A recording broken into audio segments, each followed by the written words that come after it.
Okay, today we're going to look at adding and taking the product of two linear functions using the graphing calculator. So we're just going to work through these examples real quick and I'll show you how to do it in your TI Inspire. Okay, so first of all, um, we want to pay attention to statements and words like sum. This means to add.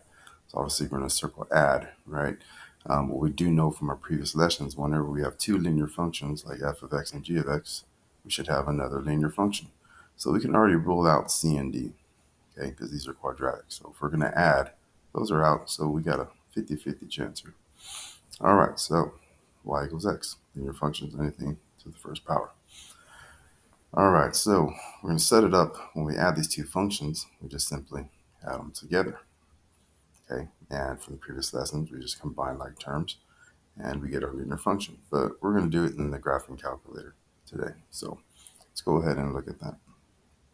All right, so I'm going to take this, your TI Inspire right here. Probably the quickest way is to go to this graphing icon down here. And then we have our first function. All right, and then we're putting in our first function from the thing, which is negative 2x plus 1. And we'll just basically type it in the way we have it here. So negative 2x plus 1 in parentheses.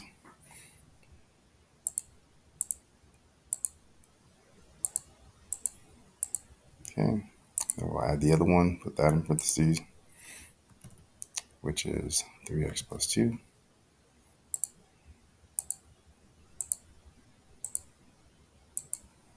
All right, just like that. And just verify that it looks like the way you wrote it on your paper. Okay, hit enter. Then we'll see our linear function. So a couple of attributes to note. Has a positive slope from left to right, it's rising. We got a x-intercept here at -3, got a y-intercept here at +3. All right, so again, some things it could ask you about the line. All right, so let's see. See the linear function with a positive slope, so that's it. This is A. Now why did we choose B? Because that's a y-intercept of 3, not 2. And just count 1, 2, 3. All right, so there it is, easy enough. So now on this next part here, it wants to know which function is the correct one, right? So to determine the function is the same, as the combined function, we wrote down, graph each answer choice. You can graph all of these, but first thing, I'm going to narrow it down, right? So we know if we add two linear functions, it's a linear equation, anything with the power of 1, right? Y equals x. So here, these x squareds, these are quadratics, okay? So I'm not going to waste my time graphing those. All right, you can graph, if you're confused, you can graph all of them. That'll work. It'll just take you more time. All right, so I do know that B and answer C are linear, right? But we can also look at their y-intercepts to see if we can narrow that down since we know it's 3. But both of these lines have a y-intercept of 3, so it doesn't narrow down any more than that. So we'll go ahead and graph each one of these here. So let's graph negative 5x plus 3. And going to my calculator, what I'm going to do is hit the tab key. And notice that it gives me a second function, f2. All right, and then I'm going to graph the answer choice B. So negative 5x plus 3. And hit enter. And that's a negative slope. So obviously this line doesn't match. So what I'm looking for is a line to go over our original blue line. And here's the first function, f1, second function, f2. All right, so let's try the other one, x plus 3. Easy enough. So I'm going to hit tab again and press x plus 3. All right, hit enter. And as you can see, it overlaps in the blue. All right, so there you go. It's going to be answer choice C, I believe. All right. Okay. So very similarly, we can look at the same thing. This one says the product of these two functions. So we have two linear functions. We're going to take the product, which is multiplying. And remember, when we multiply, it's anything x squared, right? So we do know from previous lessons that if we multiply two linear functions, we should get a quadratic, which means I can rule out anything that says linear here, A and B, and then A and B here, so it has to be one of these. Okay, so again, before we would follow this or use the box method to figure out what that equation is, like I said, we can use our graphing calculator and do it from there. So let's go ahead and do that. So first of all, I'm going to start over on this new one. So I'm going to hit my On home key, the on or the home key. I'm just going to go to new, okay, and don't save.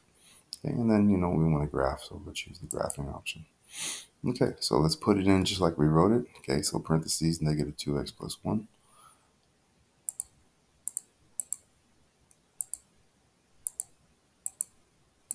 All right, then the other one, 3x plus 2. All right, and then check to see if it looks like the way we wrote it. And again, there's no plus sign in between because we are multiplying. Double parentheses means multiply. All right, let's hit enter. And we get this quadratic like we expected. So again, key features, it is concave down, opens downward. It has a y-intercept that looks like about 2. And then we have a couple of x-intercepts, maybe 0.5, negative 0.5, somewhere in there, but we'll see. All right, so let's see here. Quadratic function is concave down, so that is answer D. Which statement best describes multiplying both functions, quadratic with the y-intercept of O2. So obviously 2 is probably more reasonable. 3 is way up here, so that works. Okay, so I went ahead and multiplied this out when I FOILed it and got this, and that's because there was a mistake on the answer choice. It should have been D, so the writer forgot to put a negative 2 here instead of being a 6. It's the only mistake there. But either way, we can, and it even shows in the graph here, like nothing overlaps, just like our line earlier. So I'll show you what happened. Okay, so just like we know with the linears, adding them, when we take the sum, we should get a quadratic. So that's anything x squared. So this is x squared, so answer choice A, answer choice B are possible answers. B and C cannot be used. So these are power 1. These are linear equations. So I'm not going to graph those. But then again, if you don't know, graph them all. They should match up. All right, so let's try answer choice A. Let's see the wrong answer here. So negative 2x squared minus 7x plus 2. So again, go to tab key. So negative 2x and click your square key. All right, I forgot what it was. Minus 7x plus 2. So minus 7x plus 2.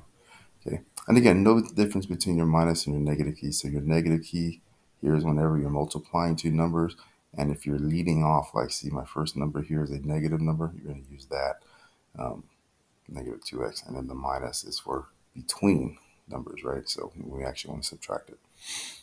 Okay, so looks good, double check. All right, hit enter. All right, obviously doesn't match my blue one, so the blue one is F1. I'll move it over here so you can see F1, F2, not a match. All right, so let's try answer choice D here. All right, let's go ahead and do the mistake. Negative 2x minus x plus 2. So I'm going to hit my tab key. Okay, negative 2x squared minus x plus 2. All right, so that's what was originally put in the answer. And you can see it's close, but it should be overlapping the blue thing. So, then that meant none of these were correct. So something was wrong. So I went here, went ahead and foiled it out, and a slight mistake on the copy. So please fix that on yours. But anyway, easy fix, but learning opportunity. So let's say you do mess up, writing, just by accident pressing something wrong. We can go back and edit our third function here by hitting the tab key. It'll take you to the next one. Just up arrow to your desired function like this one. You say, oops, I put a negative 2 instead of a 6, I believe it's supposed to be. Yeah, negative 6. So all I'm going to do is delete that 2, put a 6 in there, and then hit enter. And you'll notice that it now matches up correctly with the blue function. All right, so again, if you just make a mistake, just hit the tab key and then arrow to your desired function you need to fix. Okay. All right, so we see that D should have been the correct answer here. And then also, as far as your y-intercepts, like you want to narrow things down again. So this last one here is your C, A x squared plus bx plus c. The C is your constant and your y-intercept, but they both match, so it doesn't really help narrow down our answer choices there. All right, and that's pretty much it for the lesson today. Thank you.